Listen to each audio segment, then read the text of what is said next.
This is the weekend edition of Fear and Greed, Australia's most popular business podcast. I'm Michael Thompson, and good morning, Sean Aylmer. Good morning, Michael. Sean, our weekend show is obviously very different to the weekday shows. It's about each of us nominating what we think is the biggest story of the week, the most remarkable story, the sleeper story, one that's kind of flying under the radar a little bit, which is always the one I seem to struggle with. I feel like it's my... Oh, sure. I think you struggle across the board, to be perfectly honest. Thank you. Starting off so generously. And our favourite story. It is very competitive. It's a competition. We have a winner. I have not won for some time. I'm hoping to win today. And to do so, I need to convince one person, our adjudicator, our Fear and Greed colleague, Adam Lang. Adam, good morning. Good morning, Michael. All right, what are we looking for? Take us through very, very, very quickly, in 20 seconds or less, the criteria. All right, first I have a question for you, Sean. You mentioned struggle. Do you think Michael's an equal opportunity struggler? Oh, yeah, he likes to think of himself as every man's struggler. So... Yes, the underdog, go on. Difference. We have many nicknames. Yep. Just thinking. Well, no, he gives himself many nicknames. True. I'm a man of the people. The people. Okay. Across the biggest, remarkable, sleeper and favourite story of the week, my criteria, loose though they may be: economic impact, timeliness, topicality, and of course my own subjective bias. And dramatic presentation. Sorry, we've added in recently melodrama. Well, I'm not sure about this melodrama thing because I'm not a melodramatic sort of bloke, and Michael is. Author, of course, creative sort of person, a little bit tetchy at times. Yeah. A little bit tetchy at times. I'm not sure about the melodrama thing anyway. Let's just see how we go. Okay, I've never been tetchy. That's just get that on the record. Biggest story of the week. We will jump straight in. Michael, Sean, how can you beat the economy this week? It will in about 2 minutes. Right. Please. Or 5 minutes. It started on Monday with Trade Minister Don Farrell arriving home from Beijing, saying things were looking better with our strongest trading partner, China. Then on Tuesday, the Reserve Bank's board minutes were released. They said more rate rises are a possibility depending on what the data says, things like consumer spending and inflation and employment, all that sort of stuff. The decision to lift rates 2 weeks ago, which surprised most market economists anyway, was a finely balanced one. So the Reserve Bank said the minutes convinced some market watchers, notably Alan Oster from National Australia Bank, to say there might be 2 more rate rises in the offing. Also on Tuesday, it emerged that the Albanese government is offering more than 160,000 public sector workers a 10.5% pay rise over 3 years, another decade high. That's just the first 2 days. Adam, we got to Wednesday. God, that was an exciting day. The wage price index was released. It showed that wages are rising, up 3.7% over the year to the end of March, at their fastest level in more than 10 years. But it also showed that it's not too much. It's kind of like just right. Not too hot, not too cold, just right. And then, of course, on Thursday, we got labour force figures. They showed a jump in the unemployment rate from 3.5% to 3.7%. Fair to say that the jobs market is definitely cooling, which probably isn't a bad thing. Adding to the excitement on Thursday was the realisation of the prescience of our Trade Minister, Don Farrell, when China said it's going to start buying Australian timber again. Now, I love the way Minister Farrell was so quick to jump on board, saying, yep, my trip last weekend, yep, that did it. Anyway, certainly a breakthrough. So much economics, still not enough as far as I'm concerned. Biggest story of the week, Adam. Very good. It's not. It's not the biggest story. Really? And I need to apologise first that never a good start. Just to make it clear that when I'm on my phone while you were talking, just wasn't on kind of Instagram or anything. I was actually Googling things to refute you with, to use against you. And unfortunately, I'm on my phone just because I'm not interested. I couldn't find a single thing. I could not find a single thing to come back at you with, and so it was 2 minutes wasted. Instead, I have to rely on the. So I've won. Is that what you're trying to tell me? No, I have to rely on the strength of my story. Right. Is troubling? Troubling. It's troubling. No, it's not. It's because my story is the biggest by far of the week, and I'm not looking for melodrama points in this one. I'm going to let it just... Of course not. Let the story stand on its own kind of 2 feet. Global politics right now. Adam, and I'm just going to ignore Sean entirely and look just at you while I'm saying this because it feels like you are the person I'm trying to convince here. Are you going to serenade me with politics? If I have to, I'll do what it takes. Global politics. I'm not going to overstate things today, but global politics is in a state of flux right now. It is on a knife's edge. Oh. It is a global political powder keg right at this minute. This is the biggest story of the week, possibly the biggest story of the year. The leaders of the world's most powerful economies have always been meeting in Japan for the G7 summit at a time when, obviously, the global economic outlook is still looking pretty kind of dicey, I suppose, would be the technical term that we use. Think, obviously, inflation and cost of living pressures. And at the same time, and partially to blame for that, is the war in Ukraine, which is kind of raging on, and we saw some kind of developments in that space over the last week or so. There's plenty happening with the G7. I don't want to kind of get too bogged down in that. It's a beast of a summit, if you will. A beast of a summit. A beast of a summit. And anything that they decide is obviously hugely influential on the global economy and financial markets. But this is why this is such a big story, because we need to talk about the US, about what's going on in the US right now, and the fact that Washington is distracted right at this time when the world is a political powder keg, as I established earlier. Do you reckon, Adam, at this point, it's more melodrama than substance or not? Oh, but Michael said there wouldn't be any melodrama. Sorry. I'm an honest kind of fella. Washington is dealing with a debt ceiling crisis, which is it's nothing particularly new. They've had this happen before. This is a fantastic stat. I think it's a great stat. The US debt ceiling has been lifted 78 times since 1960 to allow the government to pay its bills and keep functioning. Isn't that remarkable? Don't you? It is remarkable. Yeah, no, that is remarkable. There we go. Great. Thank you. Finally, an acknowledgement. Give him please. a point for that. Write that down, Adam. I want to see that pen move, please. No, it's moved 78 times over the last 60 odd years. This one though, If only listeners could see, Michael is literally looking at Adam's wrist to see if he's writing as he talks. This is quite phenomenal. I've never noticed that before. I'm trying to audit his work on the fly because otherwise PwC style. Ooh, hello. Otherwise, he sends through the score sheet afterwards, and it's too late to kind of voice your complaints. Right. Like I go, I made some really good points in that, and you didn't put them down. Not once has he adjusted the result after. Do we have a time limit on this, Adam, or not? Okay, sorry, I'll move on. So this debt ceiling crisis is taking quite a bit of negotiation, a lot of negotiation, and that, of course, write this down, has an huge effect on financial markets. Because of the uncertainty, because there's uncertainty, keyword.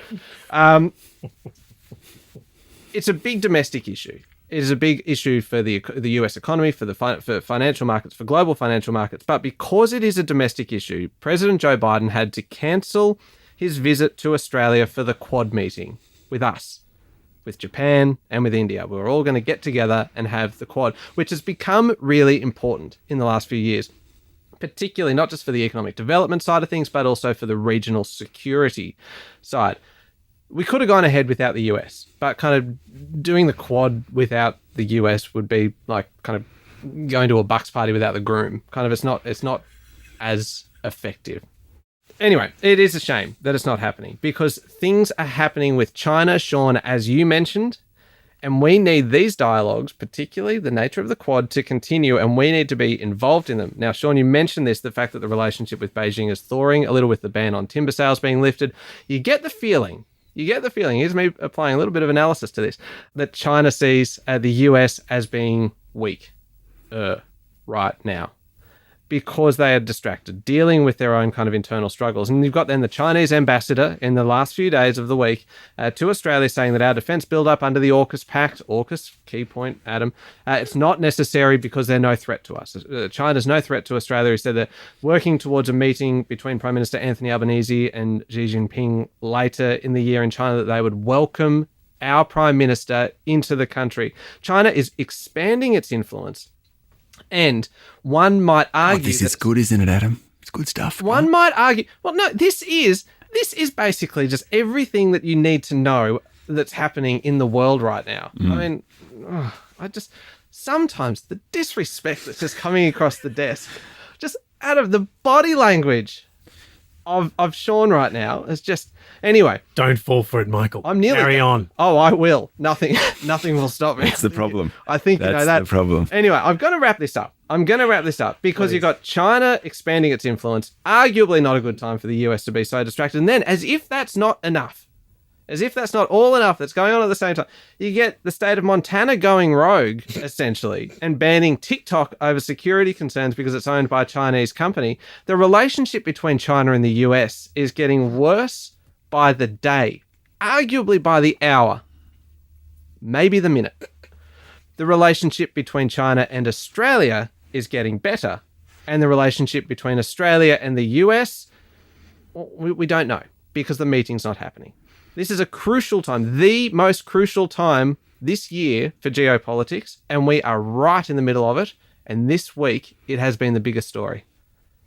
How many times that debt ceiling did you say? As 78. 78. But this Well, has this been... does sound unique, this one then, doesn't I it? didn't say it was the most unique story. I said it was the biggest. And this has been the most protracted negotiations and discussions over a debt ceiling in decades. Speaking of protracted, that box lot of stories was quite something. Very loosely coming under the title of Politics in Flux. And you started with saying there would be no melodrama, but went straight into it being a knife's edge and a powder keg. That's not melodrama, that's fact. Well done. You both overlapped on China, so in terms of a common element to both your stories, I have to call it even on this one. Both have equal impact. Do you know the best part about when you say something like that? You look at Michael's face, you look at my face, and I'm like, Get stuff. joking. and Michael's elated. Michael's like, you're kidding, really? I got it. I got half a point. And for me, half a point is a victory.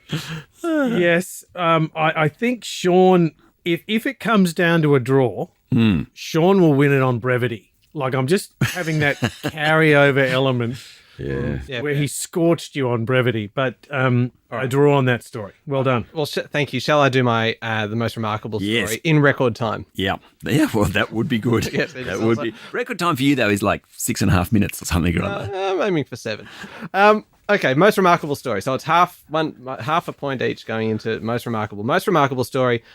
Adam, every week we have been talking about AI, and which I actually think probably tells you something in itself. The fact that this is such a big story, such a remarkable story that is developing so incredibly quickly that it is actually now being brought up again as the most remarkable story, even though it has been mentioned in previous weeks, on previous occasions. It is remarkable. We are seeing... I feel like I'm getting melodramatic here. This little kind of... Sounds like it too. This little alarm is going off in my head going, this could be melodramatic, but it's not. We are seeing history unfold before us. No, that's not melodramatic at all. Okay. It is not just in real time. It is sped up. Oh, double time. We are seeing history double time. Exactly, Sean. That's how quickly this technology is moving. History in AI. That's right. And so this week, this is why this is so remarkable. This week, we had another warning about the impact and the potential danger of AI, which is why I just find this so remarkable. Just write down the word another, if that's okay. Go on. This time, the warning came from someone who arguably knows it pretty well, probably better than anyone else. It's the CEO of OpenAI, the company behind ChatGPT. Are you two swapping notes over there? No. Okay. No. All right. This feels like collusion, just Yes. so you know. Yes. Now he's turned on the judge. I'll turn on anyone. If it gives me the victory, take no prisoners. No, okay, so the CEO of OpenAI, I'm going to do this quickly. The CEO of OpenAI... You said that at the beginning. Yeah, well, you keep interrupting. Which is the company behind ChatGPT. That's the platform that has revolutionized artificial intelligence. We can all agree on that one. Sam Altman is his name. He appeared before US politicians this week, and he said ChatGPT and the like has the potential to improve nearly every of human life. Okay, that sounds pretty good. But, and it's a giant world-ending but, which is an interesting image in itself. There is isn't it? nothing like a giant world-ending bird. Yep. Anyway, I'm going to leave you with that image and just kind of move on. He said that his worst fear is that, quote, we, the field, the technology, the industry cause significant harm to the world. If this technology goes wrong, it can go quite wrong. And we want to work with the government to prevent that from happening. He said, for instance, that autonomous AI systems should not be given... How about this? Should not be given control of weapons where they can select targets themselves. You think? I'm going to say that's probably something that would be arguably common sense. He said that AI tools should be prevented from developing potentially dangerous capabilities like the ability to self-replicate or escape into the wilds of the internet, which sounds terrifying. He said that maybe an international body would be needed. So watch this space very, very quickly for the sheer scale of this, and Adam, to kind of bring this back to kind of some local economic impact, thinking of your criteria. Mm-hmm. There is Australian jobs at risk here. And we found out this week which jobs are most at risk, or rather at risk of having their productivity improved by AI. They are policy experts and psychologists and counsellors and judges and telemarketers. Judges! Sean! An AI judge. I'll be made redundant on this podcast. Just consider that. I actually think I'm doing much better with the judge we got. I don't want some dodgy bloody AI chatbox telling me. Where are we without subjective bias? That's right. Exactly. After all.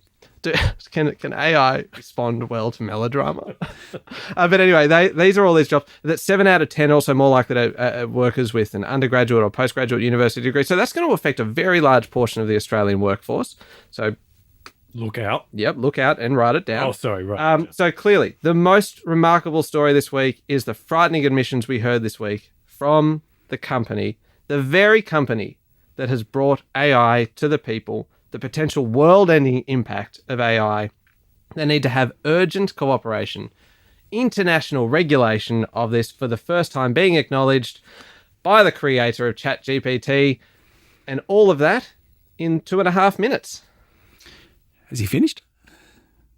I made up time. That was... Yeah, I don't know how long much that's... longer. Anyway. Please, Sean, over to you. Oh, that was remarkable. Please in its own sort of way, really, I think is how I'd put that. My most remarkable story is the deal frenzy going on. Now, the deal frenzy is a phrase that Michael introduced during the week. He was so excited by the remarkableness of this, he called it a deal frenzy.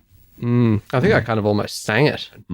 Almost. Anyway, it's remarkable, this deal frenzy going on. The board of Newcrest Mining, Australia's largest gold digger, has accepted a $26.2 billion bid from the North American giant Newmont. Now, that bid was made about 5 weeks ago.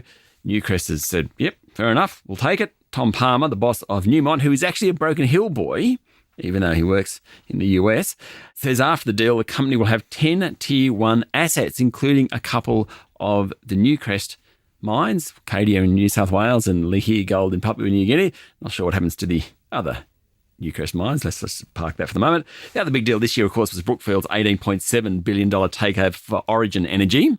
Then last week, we had the $10.6 billion merger between Livent and Allkem. They're the lithium miners. BHP bought Oz Minerals earlier in the year for about $10 billion.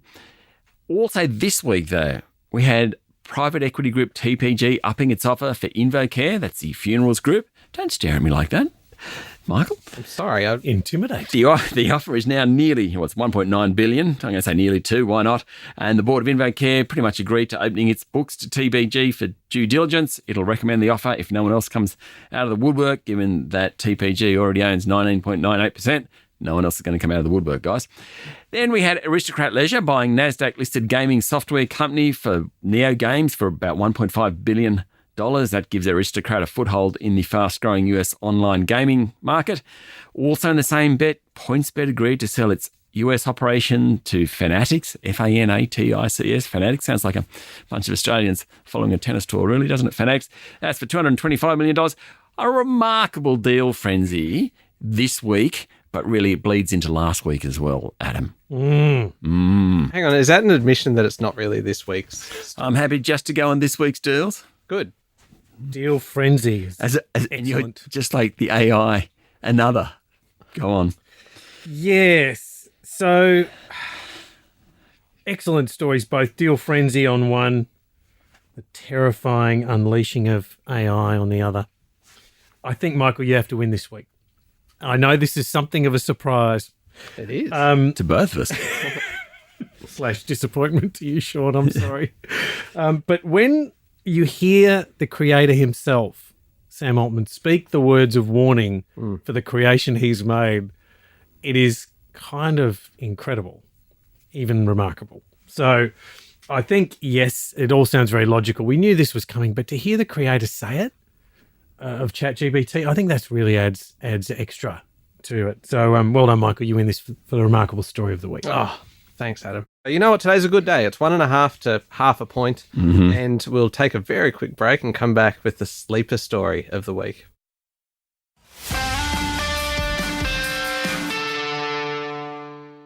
All right, we are looking for the sleeper story of the week. So the sleeper is a story that's maybe not getting the attention that it deserves, or that's going to become a bigger story further down the track. You've got such judgment in your eyes right now, Sean. I got to lay down Misère. Oh, really? I'm working the judge. Big time. Okay, go for it. What's yours? What do you think the topic that could, outside spreadsheets, that's not spreadsheets, outside spreadsheets, what's the one topic that the judge loves more than anything? Oh, there's so many, though. He loves tax reform. Bingo. That's it. Oh, bingo. Just like that. The tax man. Not quite reform, but the tax man. That's it.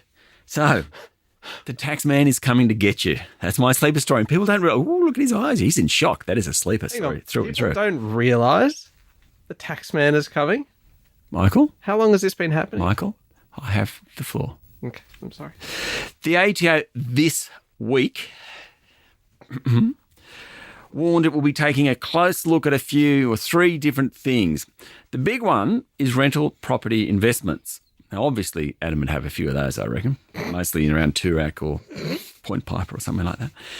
So, Adam, basically what the tax office has found out is that the majority of rental property investors are filing incorrect tax returns, 9 out of 10, in fact. Yep, incredible. Now, it might be rental income being left out by mistake. Of course, it might be about property-related deductions like overclaiming expenses. I love the example they use. So, if you take out a loan for $100,000 and $90,000 for the house and $10,000 for a holiday, you're not actually getting the interest tax deduction on that $10,000. It's a sleeper because apart from fear and greed, listeners, I just don't think many taxpayers know what they're coming after.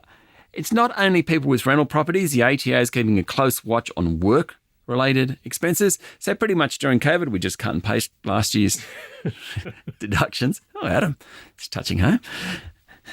Don't like to say that too loudly. What's he touching? Home. Oh, there we hello. go. Anyway. Shall we leave?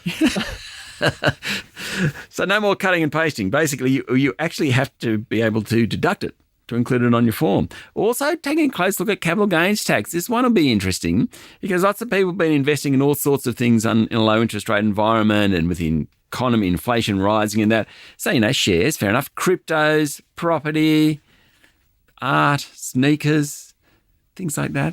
So, 3 things you've got to keep an eye on. The tax man is warning. You're hearing it here first, probably, because it's a sleeper story. Rental property investors. Capital gains tax. And also the third one has to skip. Work-related expenses. That was it. See, it's a sleeper. I've forgotten it. Work-related expensive. So sleeper story for me this week is actually a Victorian story. Oh, that'll get the listeners in. That has potential to set a national precedent. So I know it's a little unorthodox to take a state-based story and say that this is going to kind of spread from the state to the rest of the country. But I'm going to do it because even just in Victoria, this will be a big, big story later on, even if it doesn't kind of become a national precedent. But it's all about emissions reductions targets being set by the state government, hoping to cut greenhouse gas emissions by at least 75% over the next 12 years. They are very ambitious targets. And that has obviously the potential to significantly impact business. Couple of major points within this, right? The expert panel on emissions reductions recommended natural gas be largely phased out, with the Premier saying this week that the gas has a limited future in Australia. The other part of this, which I really kind of want to focus on for a moment, and I will keep this brief, is the plan that would see the sale of traditional kind of emitting road vehicles end by 2035. Now, that is just 12 years away. Keep in mind that at the moment, the top 3 selling vehicles last month were the Ford Ranger, the Hilux, and the RAV4. We are a nation in love with the dual cab ute and the four-wheel drive. We have a long, long way to go before we're ready to go full electric, partly because we don't have the infrastructure. So if this 2035 target is adopted of no more selling of traditional vehicles, then that's going to have a massive, a monstrous impact over the next decade on the infrastructure that's being put in place, because that's really where we are lacking at this stage. EV sales are already growing. It has the potential to become a full-blown rush, and business better be prepared. I'm sorry, I'm laughing because I copied and pasted that line from a story that you wrote a couple of weeks ago, Sean, but you never got a chance to use it because I stole your story then, and I'm doing it again today. A hard end date in Victoria could become a hard end date for the full country, and that would force change. This is the sleeper story to end all sleeper stories. It is just fully driven over in its EV. Sean's pitiful excuse for a story. I'm out. Okay. Sean wins. What? Reason being, I think there's a lot to this tax story, in particular this year. There is, you can think about all the changing influences. Love the shrug of the there shoulders needs to be revenue raised, and the government would prefer not to have to change tax too much because it's politically risky. So I think they're going to be looking for every single cent, and they're going to be going harder. Just like I said. And Yeah, none of this was in Sean's argument, just for the record. Irrelevant. Overruled. So I said, just pick the topic he likes. Off you go. think about it in terms of the political, which I know you love this, Michael, the political aspect of it federally. They'd far rather not have to tinker with tax rates, with GST, with real reform. They'd far rather just do more collection. There's going to be less employment to collect from. There's going to be lower company receipts to collect from. I think Sean's is the biggest sleeper story this week. There we go. It's 1.5 to 1.5. God, it's an exciting day. Tell you what, this is the third week in a row that we go into the favourite story category, neck and neck. This is amazing. I am very excited, as you can see. Your favourite story, Michael? Are you going to go first this time round? No, you do it. You go. There's a strategy in that, There I'm is sure. a strategy in this. Righto. My favourite story is all about Qantas. Oh, well played. Well played. Feels like you're targeting me with this. Couple of stories in this one. So Qantas has launched a neighbour-free initiative where you can pay to have the seat next to you on a flight vacant. Now, it's already been trialled and now it's being expanded. The idea is that if flights aren't full, you can pay, possibly as little as $30, to make sure the seat next to you is vacant. So you might get 2 seats and Qantas makes more money on the seat that they'd otherwise get nothing for. Basically, 48 hours before taking the flight, Qantas will email passengers on planes with spare capacity, say, hey, you want to buy that seat that's next to you? You said, yeah, sure, absolutely. And you do that, and assuming no one buys the seat, you get it. Now, the three of us are taking a flight next week. We're going interstate. I've checked. Fear and greed on the road. I've checked. Too early. Can't book yet, unfortunately. You can't kick one of us Because out of the seat. Adam, Michael, you would know this. Adam is organised the flights for us, which is wonderful. I guarantee he's in the middle of the both of us, right? So he gets both of us, and it's like, hello. Look, a few spreadsheets I want to show you boys while I've got you Captive for audience. the hour or two. So I have checked, they're not available. But this isn't where the story, Alan. No, just Can I tell you? Yeah. I've caught a number of flights with Adam previously, and you can tell a lot about someone by what they watch. absolutely, Particularly or if read, it's like a or listen to. yeah, and it's a if it's like a decent length, like Yeah. west to east, Yeah. essentially. And I don't know anyone else that gets on a plane and just goes straight for the documentaries. Here I am just looking through I the finished movies. The Economist, so I had to. Yeah, most of us looking, Modern Family. I haven't seen that one. I have seen that one. That's how we do it, but not Adam. No. Straight for the docos. Especially when you got like 3.5 hours. Kind of a A lot of documentary in that. yeah, Back indeed. to back Attenborough. Perth to East Awesome. Coast. Oh, yeah. Anyway, sorry to interrupt. There was just one final thing about this story, which is why it's my favourite story. Qantas is going to add 1 million more seats by October this year. So this is mostly international capacity. It's coming on faster than initially expected. It's going to bring 2 Airbus A330s on from Finnair. That's Finland's national aircraft carrier, I suppose. Yeah, sounds like it. It's a partner of Qantas and the One World Carrier Alliance. And the big capacity jump will mostly be to China. But remember a few weeks ago, we talked about once you get the Chinese airlines coming on and much more capacity in China, the rest of the world's airfares will fall. So it means that the changes that Qantas will be flying at 100% of its pre-pandemic capacity by March next year on international routes. It's already at that, or the middle of this year, it's going to be at that on domestic routes. We're going to have cheaper airfares. So 2 things combined. Cheaper airfares, not having to sit next to Adam on a flight anywhere. Cracking story. Michael. It is a very good story. I love that kind of story. For my favourite story, there were a lot of options this week. There were some really good stories. I think we can all agree. Spoiled for choice? Yes, we were spoiled for choice. And I was tempted to go petty as well and kind of like, oh, who am I going to kick out of the middle seat? That kind of thing. But I thought... Petty? I thought, you know what, Michael? It's not petty when you can get stuck next to you, mate. Michael, you're better than that. That's what I thought. I thought, go big picture. Think societal change. Oh, God.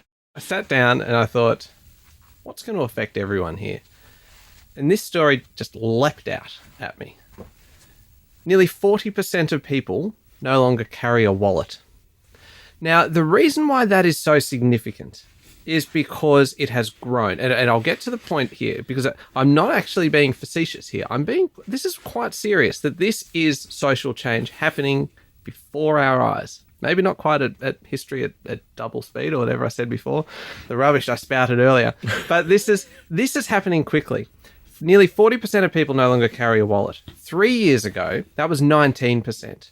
So it's doubled in just 3 years. Did you see? It was 3 years ago, and then you stopped and thought, how many years is that? Oh, 3 years. No, I've already said and it. Did you see me just processing, going doubled? Is that actually doubled? Yes, that is doubled. Good. Okay, I'm in the clear. That's incredible, right? Isn't that amazing? The fact that the way we pay for things has changed so much in such a short period of time. It's all smartwatches. It's all mobile phones now.